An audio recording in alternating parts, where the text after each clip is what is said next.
Hello friends, स्वागत है आपका आपके स्टूडियो चैनल टू स्टूडेंट पर। दोस्तों, इस वीडियो में हम दो तीन तरह के प्रतियोगी परीक्षाओं के बारे में चर्चा करेंगे। लेकिन उससे पहले अगर हम बात करें कि बिहार में जो है पहली जो परीक्षा है, यानी कि बीपीएसएससी के माध्यम से पहला नोटिफिकेशन जारी कर दिया गया है।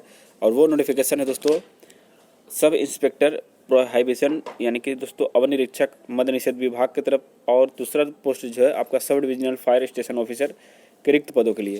तो ये जो पहला नोटिफिकेशन है दोस्तों, इसके बारे में हम लोग थोड़ा सा डिटेल में चर्चा करेंगे कि कौन लोग इस फॉर्म को भर सकते हैं, कितनी एज क्राइटेरिया रखी गई है और किस तरह की एग्ज़ाम प्रोसेस होती है। दोस्तों, आपको बता दें कि यहाँ पे लेवल 6 की दोनों वैकेंसी है।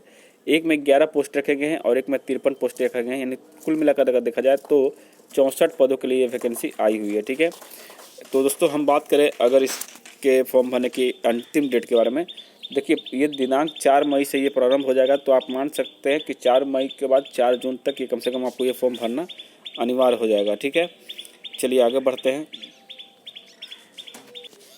और बता दें दोस्तों, इन दोनों के लिए जो है आपका योग्यता जो रखा गया है, ये सिर्फ और सिर्फ किसी भी महाविद्यालय से या विश्वविद्यालय से आप जो है ग्रेजुएशन किए हुए हैं, जो कि 1 जनवरी 2023 के डेट को माना जाएगा। और एज क्राइटेरिया भी इसी डेट की जो है गणना की जाएगी।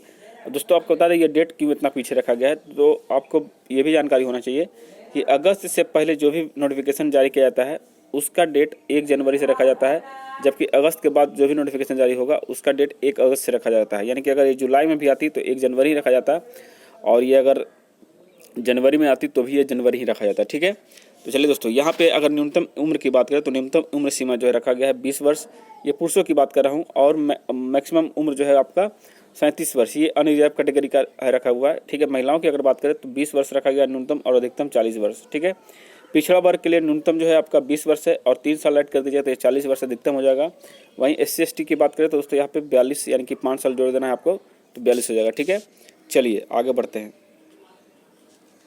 देखिए, फॉर्म भरने से पहले आपको फिजिकल क्राइटेरिया जानना जरूरी है, क्योंकि देखिए वही लोग भरेंगे जिनका जो है अनारक्षित या फिर पिछड़ा वर्ग यानी BC में आते हैं, तो 165 सेंटीमीटर हाइट चाहिए। लेकिन EBC वालों को थोड़ा छूट है यहाँ पर, और 160 में इनका काम बन जा रहा है। ठीक है, वहीं बात करें दोस्तों SC/ST के, तो SC/ST का भी 160 है। महिलाओं की अगर बात करें तो 155 सेंटीमीटर हाइट जिनका है वो इस फॉर्म को भर सकते हैं। रही बात दोस्तों चेस्ट के बारे में, तो चेस्ट का क्राइटेरिया ये रखा गया है कि अनारक्षित यानी कि अनरिजर्व कैटेगरी और पिछड़ा वर्ग और अत्यंत पिछड़ा वर्ग, यानी तीनों तरह के जो कैटेगरी हैं इनके लिए बिना फुलाए जो चेस्ट है वो 81 सेंटीमीटर न्यूनतम होना चाहिए और फुला करके 86 सेंटीमीटर। अगर बात करें दोस्तों अनुसूचित जाति और जनजाति की यानी कि SC/ST की, तो 79 से 84 का कट ऑफ रखा गया है। महिलाओं के लिए ये सर्च जो है नहीं ले आता है, लेकिन महिलाओं के लिए वजन रखा गया है, वजन कम से कम 48 kg होना अनिवार्य होगा। ठीक है, और चलिए दोस्तों बात करते हैं थर्ड जेंडर के लिए, तो इनका भी कोई मापदंड नहीं होगा। नियुक्ति प्रक्रिया क्या होगी दोस्तों, आपको बता दें कि यहाँ पे नियुक्ति प्रक्रिया जो है लिखित परीक्षा के माध्यम से होगी। जैसा कि आप सभी को पता है कि बिहार दरोगा का जो भी एग्जाम होता है, पहले तो 100 नंबर का आपका PT हो जाएगा, ये 100 क्वेश्चन का PT होगा, जिसमें 200 मार्क्स के होंगे, एक क्वेश्चन 2 नंबर का होगा।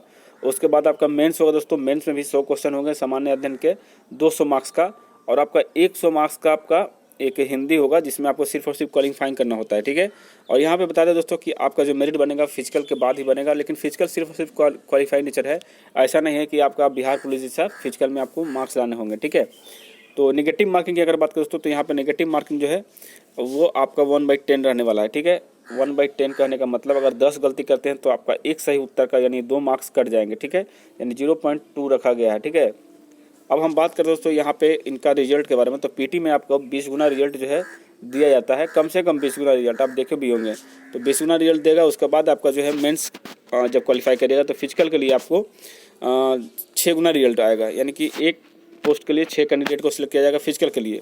और फिजिकल की क्राइटेरिया क्या है दोस्तों, तो यहाँ पर देख सकते हैं।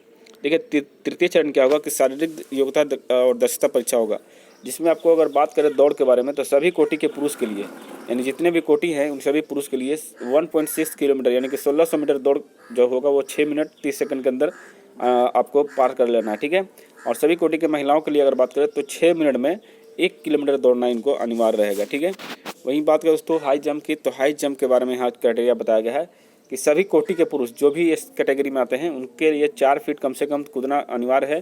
4 फीट से अगर कम कूदते हैं तो वो असफल घोषित करेंगे। और महिलाओं के लिए अगर बात करें तो 3 फीट अनिवार्य रहेगा, उनसे कम रहेगा तो उनको भी बाहर कर दिया जाएगा। बात करें लंबी कूद यानी कि high jump sorry long jump की, तो लॉन्ग जंप में आपको 12 फीट जो है सभी पुरुषों के लिए रखा गया है। 12 फीट आपको कूदना होगा या लॉन्ग जंप लेना होगा, और महिलाओं के लिए 9 फीट रखा गया है। गोला फेंक की अगर बात करें दोस्तों तो 16 पाउंड का जो है 16 फीट फेंकना होगा, उससे कम फेंकते तो आप असफल घोषित कर दिया जाएंगे। वहीं बात करें महिलाओं के लिए तो 10 फीट यहाँ पे आपको गोला फेंकना होगा। तो ये हो गया दोस्तों फिजिकल के लिए। और फिजिकल के बारे में बता दें कि दोस्तों आपको सारा प्रक्रिया में आपको पार करना है, यानी दोस्तों आपको दौड़ भी लेना है, लॉन्ग जंप, हाई जंप, उसके बाद गोला फेंक, ये चारों क्राइटेरिया को कंप्लीट करिएगा तभी आपका सिलेक्शन होगा, अन्यथा आपको बाहर कर दिया जाएगा। ठीक है, और यहाँ पर सिर्फ और सिर्फ एक चांस बताया गया है, यहाँ पे चांसेस नहीं दिए गए हैं कि हाँ भाई आपको 2 चांस या 3 चांस मिलेंगे। ठीक है, तो एक अवसर प्रदान किया जाएगा। देखिए चलिए आगे बढ़ते हैं, मेगा सूची के बारे में बात करें। दोस्तों मेगा सूची आपको पता है कि आपका पहले पीटी क्वालिफाई करना है, मेंस पास करना है, उसके बाद फिजिकल, ये तीनों चीज़ पार करिएगा तब आपका मार्क्स के बेस पर आपका मेरिट बनेगा, जो कि मेंस का जो मार्क्स होगा उसी के बेस पर आपका मेरिट बनने वाला है। ठीक है, चलिए ये रहा न्यूनतम क्राइटेरिया दोस्तों कि कितने नंबर में क्वालिफाई होगा। तो ये सिर्फ दिखाने के लिए है, इससे कोई मतलब नहीं होता दोस्तों। आपको जितने अच्छे नंबर लाइएगा उतने ज़्यादा आपका सिलेक्शन होने की संभावना बढ़ेगी। अब हम बात करें दोस्तों कैटेगरी वाइज कितने सीटों की संख्या यहाँ पे दी गई है। तो जो आप एसआई देख रहे थे आपका मद्य निषेध विभाग में, यहाँ पर सिर्फ और सिर्फ सबसे ज़्यादा फायदा होगा एससी कैटेगरी को। यहाँ पर एससी कैटेगरी के 4 सीट रिजर्व किए गए हैं। वहीं बात करें दोस्तों पिछड़ा वर्ग यानी बीसी कैटेगरी के लिए 4 सीट रिजर्व किए गए हैं। वहीं अनारक्षित के लिए, जनरल के लिए मात्र 1 सीट रिजर्व किया गया है। अनारक्षित महिलाओं के लिए भी 1 सीट है, और आर्थिक रूप से कमजोर वालों के लिए भी 1 सीट है।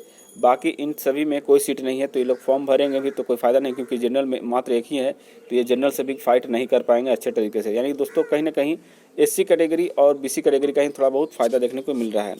वहीं अगर बात करें दोस्तों दूसरे तरह के पोस्ट के बारे में, तो यहाँ पर थोड़ा पोस्टों की संख्या अच्छी खासी है। देखिए यहाँ पर अगर बात करें, यहाँ पर अगर बात करें तो आरक्षित के लिए 18 सीट रखे गए हैं, जिसमें से महिलाओं को 6 मिलेगा, और आर्थिक रूप से कमजोर के लिए 5 है, जिसमें महिलाओं को 1 मिलेगा। अनुसूचित जाति यानी एससी के लिए 9 है, बाकी महिलाओं को मिलेगा 3। अनुसूचित जनजाति की बात करें तो 1 है, महिलाओं को कोई भी सीट नहीं यहाँ पर रखा गया है। अत्यंत पिछड़ा वर्ग के लिए 11 सीट रखे गए हैं, जिसमें 3 महिलाओं के लिए है। पिछड़ा वर्ग के लिए 7 है, जिसमें से 1 महिलाओं के लिए है, यानी कि 6 सीटें यहाँ पर मिलने वाला है। पिछड़ा वर्ग की महिला जो 3% के अंतर्गत आती है, यहाँ पर 2 रखा गया है पुरुषों के लिए।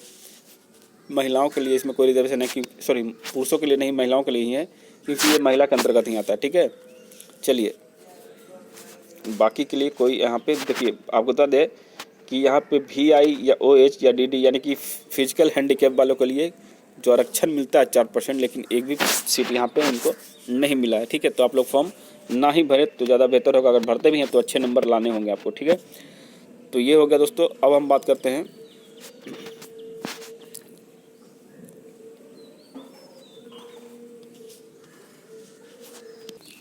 बाकी महत्वपूर्ण निर्देश दिए गए दोस्तों ये फॉर्म भरने के लिए कि किस तरह से आपको फॉर्म भरना है। तो आप देख सकते हैं यहाँ पे अंतिम डेट यहाँ पे 4 जून है।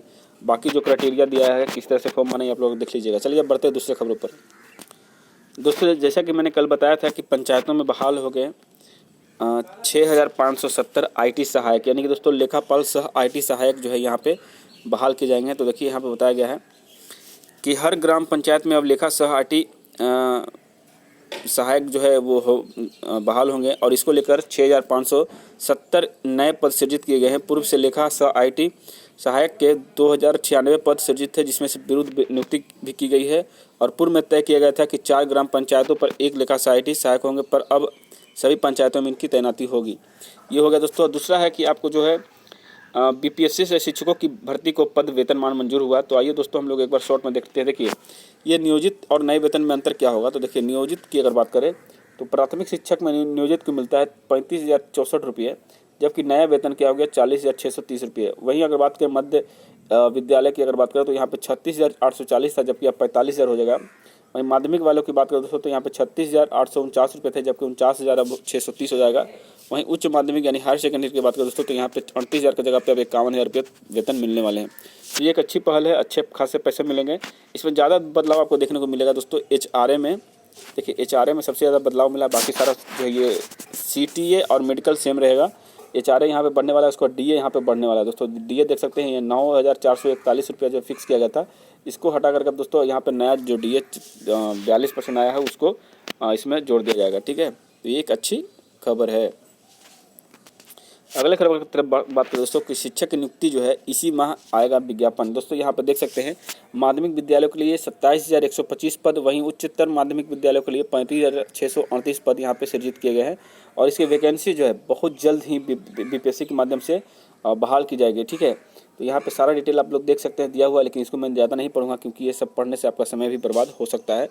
मैं यही कहूँगा कि इसमें कंप्यूटर शिक्षक के 8,395, अंग्रेजी भाषा के 3,468, हिंदी के 3,069 और उर्दू के 1,684, फारसी के 305 और अरबी के 200 पदों को यहाँ पे जोड़ा गया है। ठीक है, चलिए बढ़ते हैं अगले इस अपडेट के बारे में। दोस्तों बीएसएससी सीजल 3 से संबंधित आज मैं आपको अपडेट देने वाला हूँ क्योंकि आज मैं बीएसएससी ऑफिस जाऊँगा, तो हो सकता है देर शाम तक आपको 7-8 बजे के करीब मैं आपको नोटिस बता दूँ या फिर वीडियो के माध्यम से बता दूंगा, तो आप लोग वेट करिएगा। चलिए मिलते हैं नए वीडियो में, तब तक के लिए जय हिंद, जय भारत।